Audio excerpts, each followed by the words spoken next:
In two previous videos I've shown how I've cut up this piece of wet elm into a couple of large blanks and then turned out 3 bowls using the bowl saver. The largest bowl from the bowl saver is about 1 inch thick at the top and probably about 25mm thicker at the bottom. So this needed turning fairly quickly to a consistent thickness to avoid it splitting. So I'm just adding a bit more of a profile to the bottom,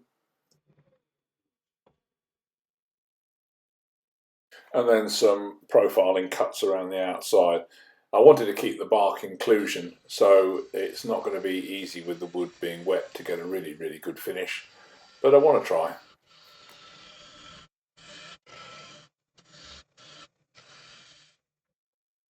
The bowl, straight off from the bowl saver, is quite a lot thicker at the bottom, so I'm going to have to hollow it out quite a lot. First off, just trying to get a smoother rim and then moving to the inside of the bowl. As the wood is really quite wet and green, I've decided to turn the lathe head through about 25 degrees to make access easier. And then I'm going to use the Woodcut Pro form, which is ideally suited to wet wood because the shielded cutter does allow, as you can see, you to get some good shavings, and it clears quite nicely. It still clags up a bit occasionally, but it does clear quite well from the cutter. And as it's quite a reasonable depth, I've used the Phil Irons tool gate, which just allows you to get a bit more security and support at the deeper depths as you're hollowing.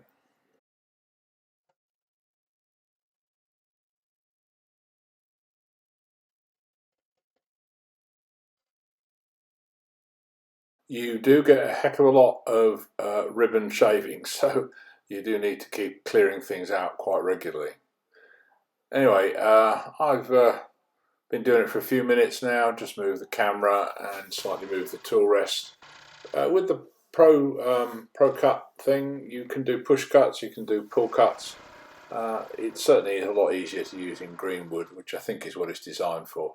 It's quite hard work in dry wood to use this tool, but very nice for this, quite controlled, allows you to get quite a lot of wood out very quickly, and you really don't have to worry about the overhang of a bowl gouge going in very deep into the bottom of a bowl.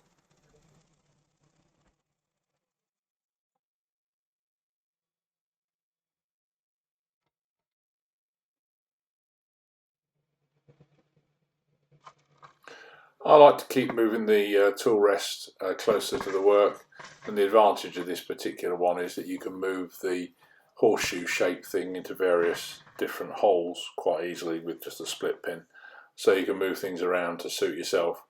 It does give, well, for me anyway, gives me quite a lot of feeling of support and control when you're taking out quite large amounts of wood.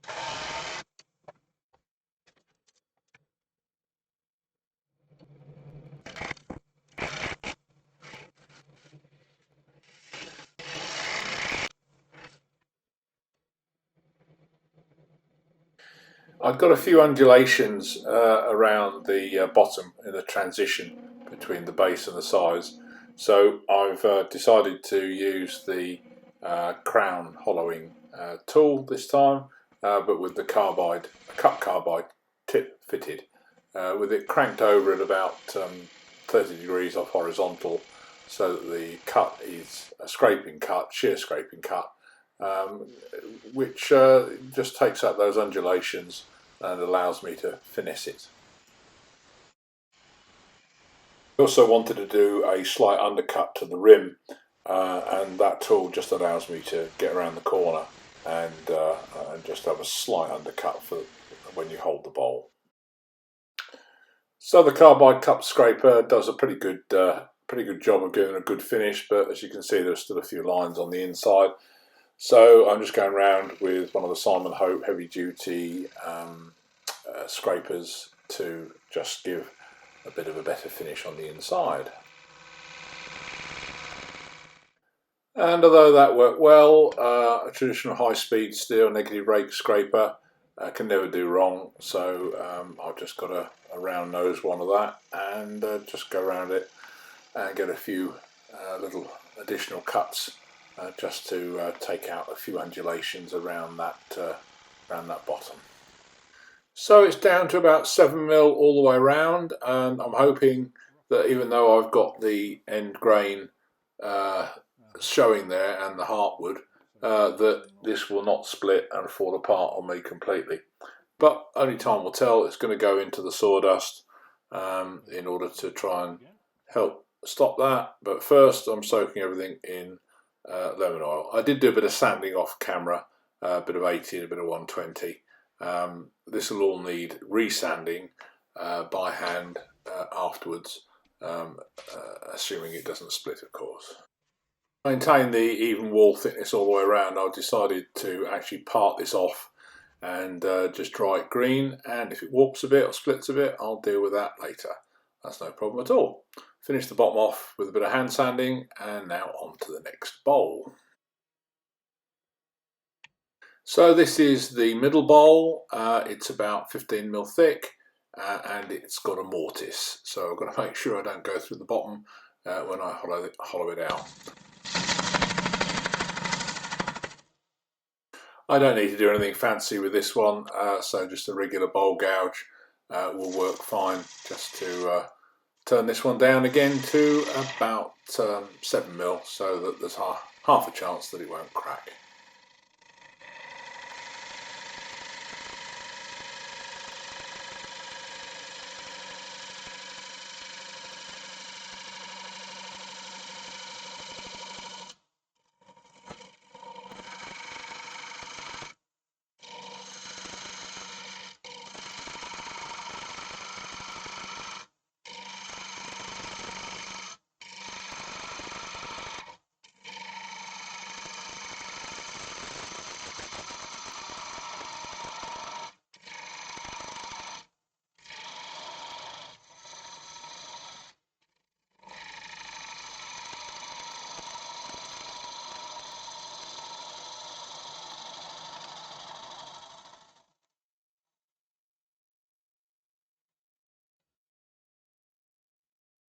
As this isn't too deep a bowl, you don't need to necessarily put the tool rest inside the bowl.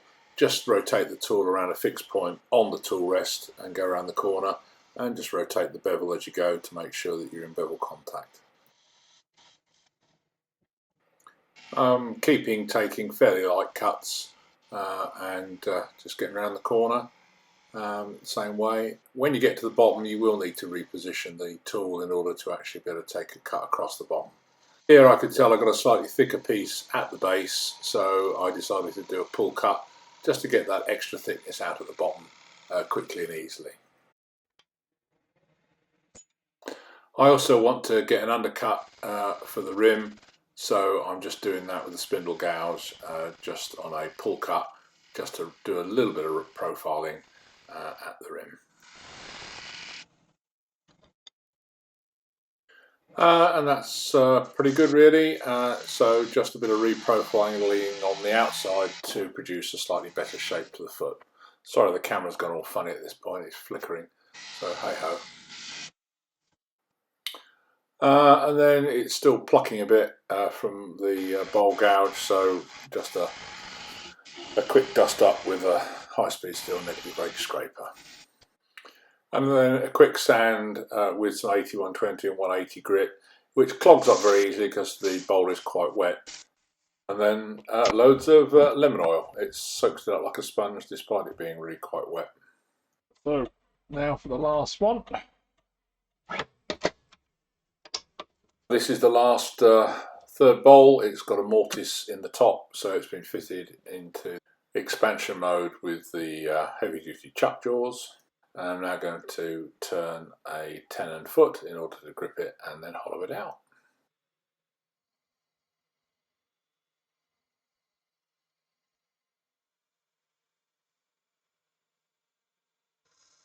So measure up and form a tenon at exactly the right size for the chuck jaws so that when it grips it won't bruise the wood, and hopefully that means it won't need returning afterwards. And then a final reprofile of the outside of the bowl, cutting from the base to the top to work on supported wood and get the best cut.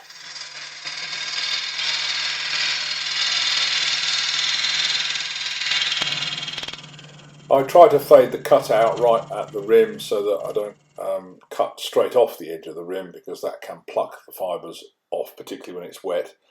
And a bit of shear scraping just to finish the outside a bit more.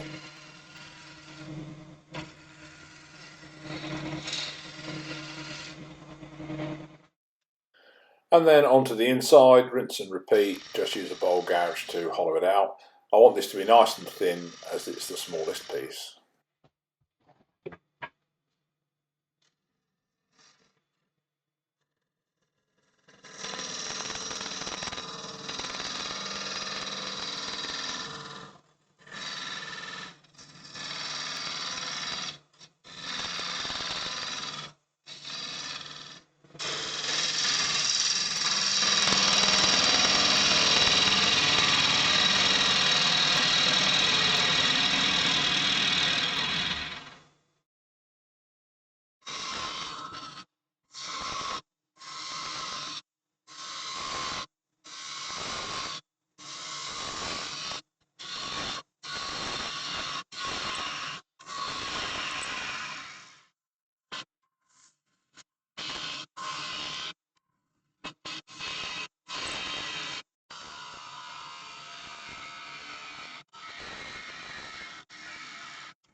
This is going down to about 4mm now, so just a quick check of the thickness with some homemade feelers made out of coat angle wire, courtesy of Paul. Thank you, Paul. And just to check what the difference is, and trying to now just do finishing cuts with the bowl gouge at the rim so that I don't have to keep going back as it's getting thin and flexy.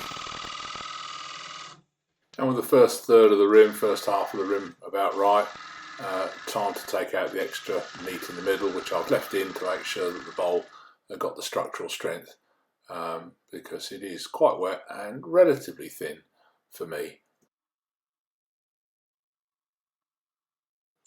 And then finishing the bottom again with a negative rake scraper, my favourite high-speed steel one, because it's just a bit too thick at the base and it's getting a little bit tricky to get a clean cut with it being so wet. So then negative rake scraper does the job. And then a sand up through the grits, as it's quite thin, it's drying as we go. So sand up and lemon oil and job's a good one. Again, with the wood this wet, the finish isn't going to be perfect, so I'm expecting there to be quite a bit of hand sanding when it's finally dried off. The foot from the chuck is being left on as a raised foot for the bowl, which as it was cut to exactly the right diameter for the chuck, it shouldn't be bruised beyond a little bit of hand sanding.